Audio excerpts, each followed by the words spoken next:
This program is brought to you by thepodcastfactory.com.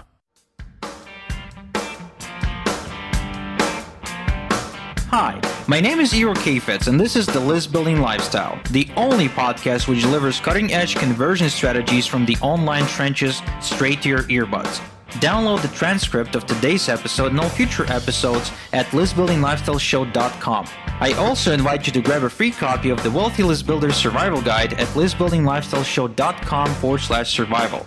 And now, once again, it's time to claim your list building lifestyle.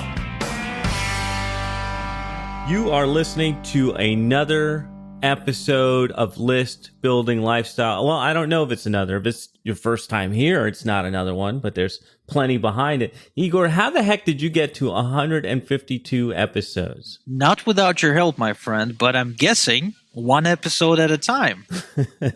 I mean, the grit and persistence it must have taken, the ups and downs. I'm so damn proud of you, man. I mean, this is a lot. Yeah, it is a lot. And when you take it into one, like, in one sitting, you look at 152, you see, oh man, that's a lot of work. But we've done a ton of recording sessions. We've had a ton of recording sessions that I screwed up and we had to reschedule.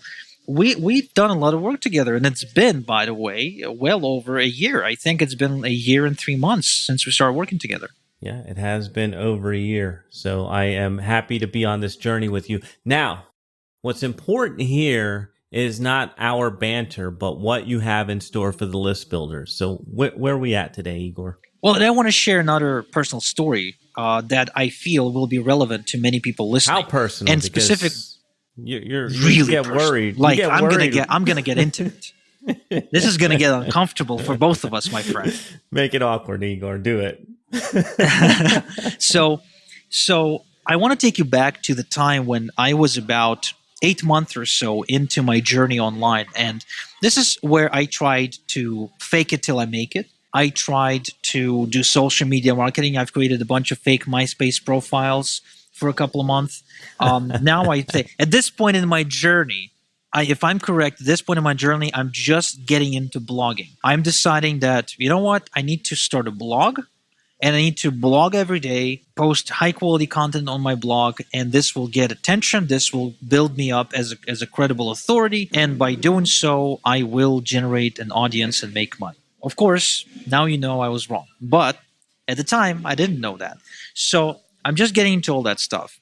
And I'm still working a full-time job. And, you know, Jonathan, like, you'd think that the biggest problem for me at the time would be, like, information overload, or having to write every day, having to find the time to sit down and put together articles and then, you know, edit them and make them look good, and mastering WordPress and trying to understand all the technical ins and outs of the business. But you'd be wrong, because the biggest obstacle for me by far was waking up in the morning and convincing myself that I was doing the right thing. It was to find the reason to believe that I wasn't wasting my time, right? It was to find a reason to believe that I am going to be successful in spite so many things around me and in my past pointing to the fact that I am likely to remain a failure. Because at the time, I failed many, many times. I was still, like I said, working and making minimum wage. I was living with my parents. I was overweight. And nothing that I've ever tried in my life, besides perhaps math, you know, I was really good at math. Nothing, and video games. Yeah, but nothing else really worked out for me. And I had to basically, every single morning, I had to go through this tug of war between a part of me that said, stop it. Just stop it. You're wasting your time. You're wasting your money. You could be out there trying to get a date, you know, or do something useful with your life. You're just kidding yourself. You're not going to be successful. And of course, my father, as you know, didn't waste an opportunity to remind me of how that part of me was right. And the other part of me that said, no, there has to be a way. I just haven't tried everything there is to try, or I haven't been told everything there is, you know, that I need to know, or maybe there is this. I just need to keep going in the same direction, and if I keep going for long enough, I will succeed. So constant tug of war between the doubt and the belief. And so this tug of war, I think, is a fundamental part of anyone's journey on their way to becoming self-employed, because it's inevitable. It really is inevitable. We tend to base our future on our past and our present. So if in the past or in the present we were unsuccessful, or we had doubts and failures and setbacks, we tend to believe that's how it's going to be from now on, right? And we have to retrain ourselves, because it does require time and effort and consistency. Because think about it, all these years, depending on how old you are, right? But let's just say you're 25. So for 25 years you've conditioned yourself to feel that you're not going to succeed, that you will fail, that most of the endeavors you've ever tried, they failed you. So any endeavor you try in the future is likely to fail again and again and again. And now you have to recondition yourself to believe that you will succeed in spite of having no proof whatsoever that you will. And you have to become the self-fulfilling prophecy, if you will, right?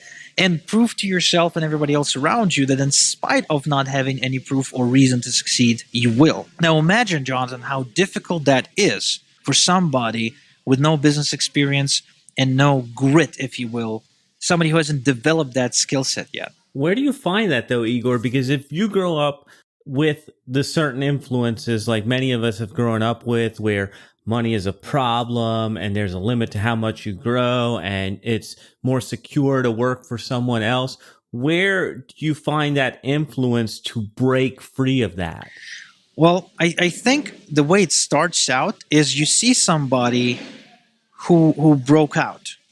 Like you see someone who you know, or somebody who you heard of, that started out in a similar situation as you, or maybe it's just somebody you even knew when you were a kid who is now, a millionaire or something like that. And you say, wait a second, it could be right. I know that guy and he cannot be smarter than me. And then you go into the stage where you say, he just got lucky, right? He just had he was at the perfect place, the perfect time, or his daddy was rich or whatever. And so that is another stage that you go through. But then you start questioning yourself. You're saying, man, but it can't be true. There has to be a way for me to get rich as well, because a lot of people out there who are rich today weren't rich when they started. And that's when you start digging through. And so this is how the tug of war kind of originates within you.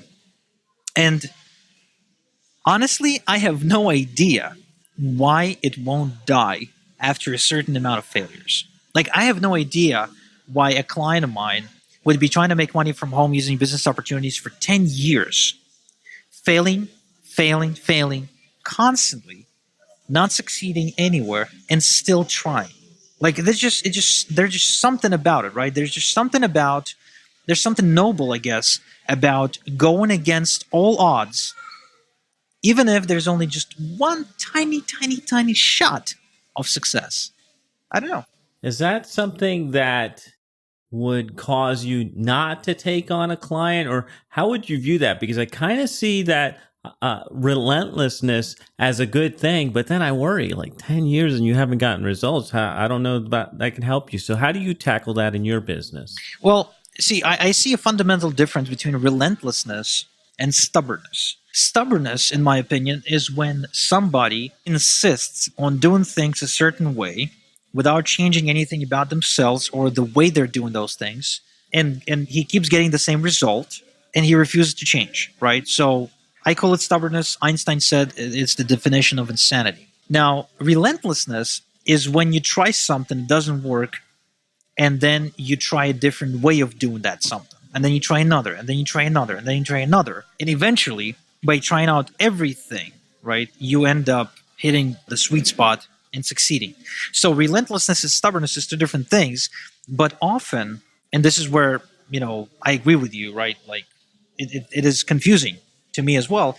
Like, often people are stubborn about trying to make money with business opportunities. They're not so much as relentless because they ignore the fundamental mistakes they make again and again and again and again. And oftentimes it leads to somebody, trying for 10 years and not succeeding. Because, chances are, if you, in these 10 years, right, if I follow you around with a pen and a paper, and just write down everything you're doing on a daily basis, chances are that I'm going to spot so many mistakes that you have ignored for 10 years that your head will spin. Yeah. These mistakes, you'll have to fix them if you want to get results. And usually, again, this was my experience, people who struggle for a decade, they just ignore these particular mistakes and they're not able to identify them and they're not fixing them. Interesting. So difference between stubbornness and relentlessness. So the stubbornness might actually not be a good thing, but the relentlessness is that grit that we've been talking about in the last few shows. Yeah, exactly. So, of course, again, you have to draw the line between the two. A lot of people don't understand that line. They think that if they just keep going the same direction, keep hitting that wall, eventually they'll drill right through it. But it requires for you to get creative about problem solving, not so much as, making yourself do the same thing every day for like a year. So in other words, while time does play an important part in your success when you're building from ground up, time in itself does not guarantee success. Like you can just as easily go for the next 15 years with no results, right, that you could have gotten in 15 months. So Igor, I feel like this is a spot where we could talk a little bit about the importance of mentors and finding mentors, because if you're not getting this different perspective at home, you said earlier, then go out and look for a millionaire friend or look for people who influence you. How do you incorporate getting a mentor into this process? Well, here's the thing about mentors. I never truly realized the importance of mentors. Just like anybody I heard, the famous saying, like, if you want to do something and you want to find out the fastest way to do it, then find someone who's already doing it and then ask them to teach you, and that's the fastest way. I heard that, okay? I heard that. But I never realized the importance of mentoring until I went into coaching myself, like when I wanted to sell coaching. And so my first 8 sales calls for my coaching program were a total disaster. On the first call, I actually spoke to a lady from Ukraine, believe it or not, who told me, and I quote, "If you're such a great coach, then why don't you teach me for free and I'll give you money if I make money?" I remember that conversation real well because she was from Ukraine, and we spoke in Russian too. I thought it's a good idea, which actually it wasn't. Ever since, I don't really, even if I'm speaking to a Russian, insist we speak English when it comes to business. Really? It just keeps that dynamic going, Because the moment we change the language and all of a sudden we become friends, then I cannot be their mentor. A mentor by default has to be a little bit higher on that pedestal than the student. Otherwise, it's not a mentor-student relationship. So anyway, my first 8 calls were a disaster. I haven't sold a single package, and I was only wanting to get, okay, John, I really didn't ask for much. I only wanted $800 for a lifetime mentorship program. It's not much, right? Just by today's prices, that's not much at all. But I couldn't. So then I spoke to somebody who I considered to be one of my mentors, John Cornetta, and he's really experienced business owner. Right now, he's doing a lot of business in e-commerce, hardcore guy. Basically, I said, "John, look, I got a problem. I don't know who I can consult with, and you are like the best marketer I know, and you know everything. So maybe you can help me." He's like, "Sure, okay." And he was always like that. He would always give you free advice, not ask anything in return, because he's that kind of guy. And he says, "You know what? Do this." And he basically tells me what to do. Next call I do, I close the sale. And I'm like, "Oh my God, it worked." Next call, I close the sale. Wow. For the next week, I doubled my prices. And I kept closing at the same rate. Wow. Within the next 2 months, I quadrupled my prices. And my closing rate went down just by 30%. So later, I got on a Skype call with him and I said, "John, look, I'm speechless. I don't know what to tell you. I'm really grateful for you to kind of point out my mistake, especially since it was such a small mistake. I only made a tweak to my pitch. I added 3 lines and removed 5 lines. That's all I did. And I wouldn't be able to do it because of you." And it's so funny because it's such a minor detail. He said, "Yeah, that's because when you're stuck in the picture, you can't see the frame." Yeah. I'm sorry, when you're in the frame, you can't see the picture. So in order to see the full picture, you need to step out of it. But you can't because it's your picture. You're in it. You are the picture. So you need somebody looking from the outside who obviously has the experience and the the brains necessary to who can tell you what you're doing wrong, even if all you're doing wrong is just saying one thing that you're not supposed to be saying. Oh man, I can't tell you how many times it has helped me to talk to someone who thought bigger than me, because that's exactly it. I get caught inside my frame all the time, and I don't know, I can't tell the difference. I'm just doing work. So that outside perspective is incredibly valuable. And so I have a quick follow up on that, because there was a while where you were doing $15,000, $20,000, $25,000 packages. What made you back up off that?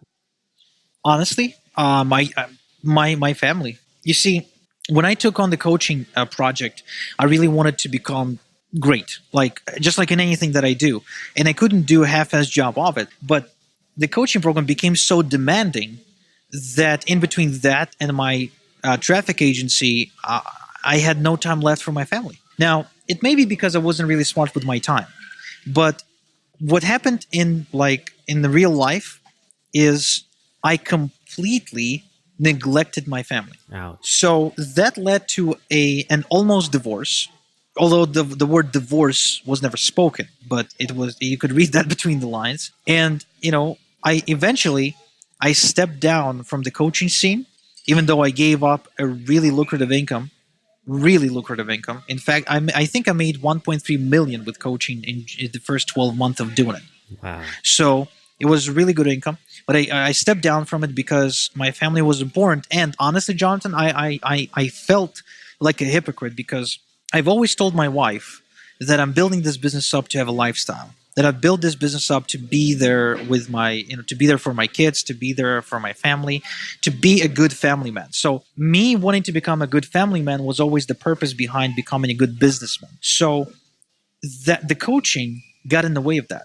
And I had to choose, like, I had to get rid of one of them. Do I get rid of the traffic agency or do I get rid of the coaching? Now, so it happens that in the coaching, I could not outsource myself. Like, I couldn't step down from the coaching and for the coaching program to still operate as it's supposed to operate, because otherwise it's not a coaching program, it's a course. Yeah. Like, you can't really sell a $15,000 information product. You can't really sell a $15,000 webinar course. Although some people do it, I don't feel right doing it, because paying 15 grand for a series of 8 webinars is just not the right thing to do for me personally.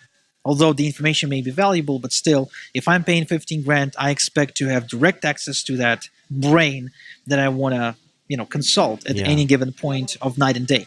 So I chose to keep the traffic business because it didn't require me to be in it 24/7 to run. And that's what I've done. I gave this up.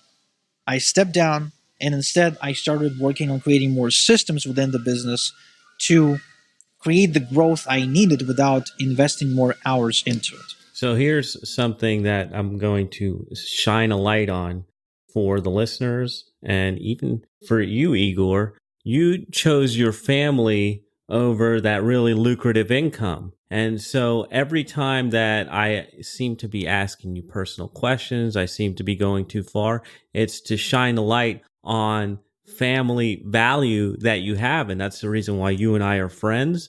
That's the reason why I consider you a mentor, even though you are younger than me. That's the reason I do that. And when we share those little bits, it makes other people resonate with you at your core values. Well, I guess you're not wrong. The opportunity came up and I had to seize it. Okay. All right. So anything you want to say in closing? Well, yeah, I just want to say that you will never have enough reasons to believe that you will succeed at anything. Anything new that you're ever going to get into, you'll have way more proof that you will fail than you will succeed. And so your job as the person who's like driving that vehicle or that steering that ship is to almost go on blind faith sometimes and to become a self-fulfilling prophecy. Because that's how it usually, is. I mean, look at, say, Elon Musk. Like, the guy did not know whether or not he's going to succeed with SpaceX or whether or not he's going to make, Tesla the new flagship electro vehicle or, whatever. But he did. And he had to give up a lot, including his family, by the way. Like, I think he got divorced in the process. He had to foreclose his home. Like, he had to make a ton of different sacrifices that I personally would not have been willing to make with just trying to achieve that goal. So he became a self-fulfilling prophecy at all costs, with having way more proof that he will fail and he will ever succeed, even though he came in with tons and tons of experience. So that's my point. You're just starting out. You've been in it for like a year. It's really difficult, and you're still kind of going back and forth with yourself. Should I keep doing it? Should I quit? Is my spouse right to tell me that I'm wasting my time? Are my friends laughing at me and I should just stop giving them a reason to? Or should I keep going, even though I have no clue if I'm going to succeed? Well, yeah, you should keep going, because whether or not you will succeed has a lot to do with what you believe you can do. So whatever your future holds has lots to do with what you believe it will hold. And as a rule, successful people are self-fulfilling prophecies. I mean, that's just the nature of the game we're playing. Yeah.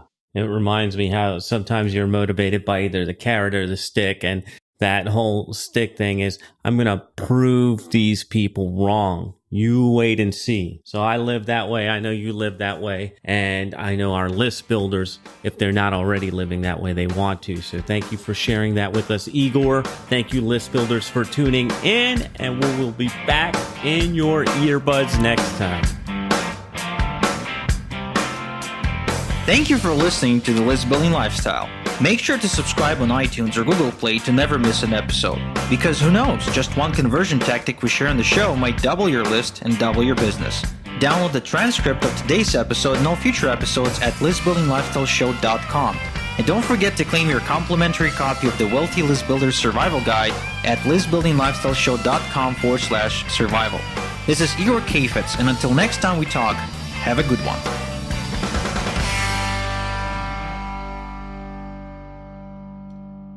This is thepodcastfactory.com.